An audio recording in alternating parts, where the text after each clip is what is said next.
Nous allons maintenant nous intéresser aux applications du produit scalaire, et tout d'abord un résultat assez extraordinaire sur le triangle.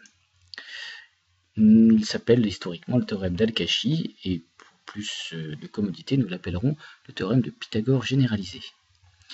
Nous allons nous placer dans un triangle ABC quelconque. Les notations que nous allons utiliser sont petit a pour BC, petit b pour AC, petit c pour AB, et l'angle grand A, l'angle grand B, l'angle grand C, les angles formés au sommet.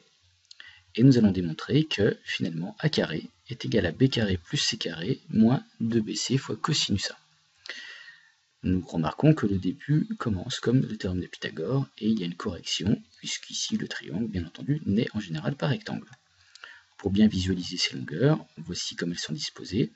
La longueur petit a est en face du sommet grand A, la longueur petit c en face du sommet grand C et la longueur petit b en face du sommet grand B.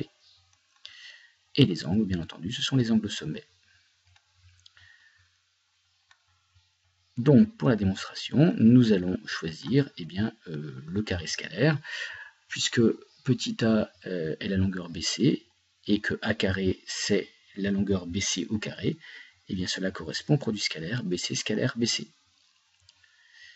Nous introduisons avec la relation de chat le point A, et nous remarquons ici qu'il y a une identité remarquable, que nous allons donc utiliser comme vu précédemment dans les propriétés du cours. Nous allons plutôt ici non pas utiliser vecteur BA plus vecteur AC, mais plutôt vecteur AC plus moins AB, c'est-à-dire vecteur AC moins vecteur AB. On développe à l'aide de l'égalité remarquable, ce qui donne bien entendu carré scalaire de AC moins 2AC scalaire AB plus carré scalaire de AB. Attention à ne pas mettre de multiplier, nous travaillons toujours avec des produits scalaires.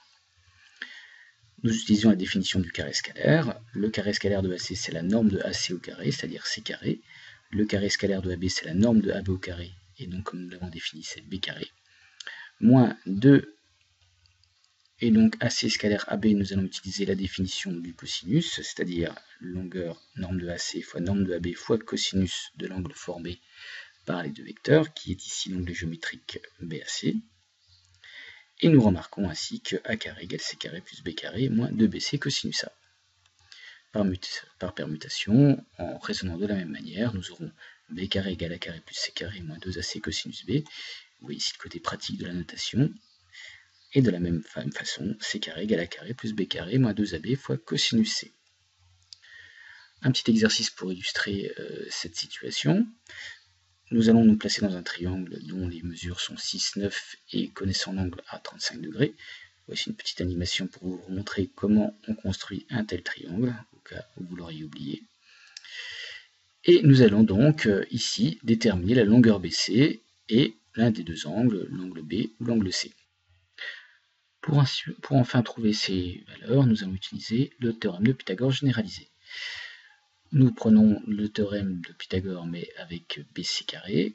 BC carré égale à B carré plus AC carré moins 2AB fois BC fois le cosinus formé par l'angle BAC, ce qui nous fait donc l'angle A. Nous connaissons toutes les valeurs, puisque nous sont données dans l'énoncé, ce qui nous permet de trouver directement BC carré et d'en déduire que BC est environ égal à 5,34.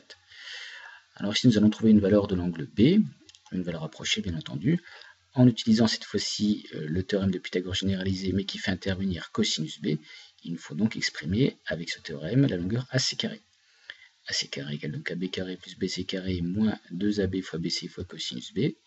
En reprenant la valeur de BC que nous avons calculée précédemment et en utilisant les autres longueurs vues dans l'énoncé, nous pouvons en déduire que cosinus B, alors nous l'isolons ici puis nous remplaçons, ce qui nous permet de trouver que cosinus B, il faut à peu près moins 0,257. Ainsi, l'angle B mesure environ 104,9 degrés.